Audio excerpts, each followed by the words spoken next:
Hi all welcome to my channel హయ్యూ vlogs. ఈరోజు story ఏంటంటే ఒక చిన్న సాడ్ లవ్ స్టోరీ అండి. స్టోరీలోకి వెళ్ళిపోతే నవీన్ అనే అబ్బాయి కాలేజ్ క్యాంపస్లో ఫోన్ చూసుకుంటూ వెళ్తూ ఉంటాడు. అటువైపు నుంచి వస్తున్న నైని చూసుకోకుండా అతన్ని ఢీ కొడుతుందండి. అలా ఫోన్ కింద పడిపోతుంది. అప్పుడు నైని నవీన్తో ఇలా అంటుంది, అయ్యో సారీ అండి, చూసుకోకుండా తగిలింది.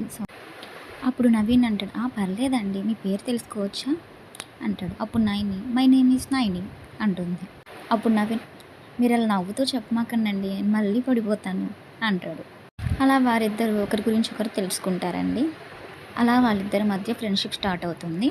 లైబ్రరీలో కలిసి బుక్స్ చదువుకునేవారు, అలానే రోడ్ ట్రిప్స్కి వెళ్ళేవారు. అలా వాళ్ళిద్దరి మధ్య ఫ్రెండ్షిప్ అనేది బాగా స్ట్రాంగ్గా ఏర్పడుతుందండి. అలా ఒకరోజు వాళ్ళిద్దరు నదీ తీరాన కూర్చొని మాటలు చెప్పుకుంటూ ఉన్నప్పుడు నవీన్ నైని చేయి పట్టుకొని, నీకు ఎప్పటి నుంచో ఒక మాట చెప్పాలనుకుంటున్నాను, ఐ లవ్ యూ అని చెప్తాడు. దానికి నైని కూడా తల వంచుకొని సిగ్గుపడుతూ yes I love you too అని చెప్తుంది. అలా కొన్ని రోజులు వాళ్ళ ప్రేమ బాగానే సాగుతుందండి. తర్వాత ఏమవుతుందంటే నైని ఇంట్లో వాళ్ళు నైనికి వేరే మ్యాచెస్ చూస్తూ ఉంటారు. తను వాళ్ళ ప్రేమ గురించి ఎంత చెప్పినా వాళ్ళ ఇంట్లో ఒప్పుకునేవారు కాదు.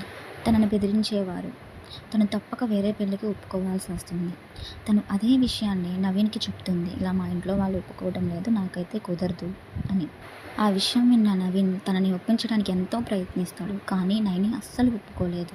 ఇంకా చేసేదేమీ లేక తను ఏడుస్తూ అక్కడి నుంచి వెళ్ళిపోతాడు. ఆ తర్వాత రోజు నవీన్ నైని ఇంటి బయట నుంచొని నైనికి చాలాసార్లు కాల్ చేస్తాడు. తను కాల్ లిఫ్ట్ చేయదు.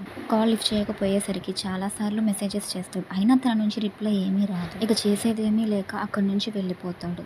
మార్నింగ్ లేచిన తర్వాత నైని ఫోన్ చూసుకుంటుంది. అప్పటికే నైని ఐఎమ్ ఆన్ బోర్డ్ అని మెసేజ్ వస్తుంది.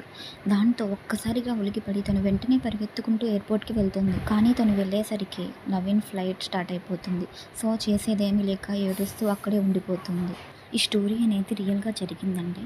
ప్రజెంట్ అయితే నైనికి పెళ్ళైపోయింది, ఒక బాబు అయితే ఉన్నాడు. నవీన్ అయితే అబ్రాడ్లో అలానే జాబ్ చేసుకుంటూ ఉన్నాడండి.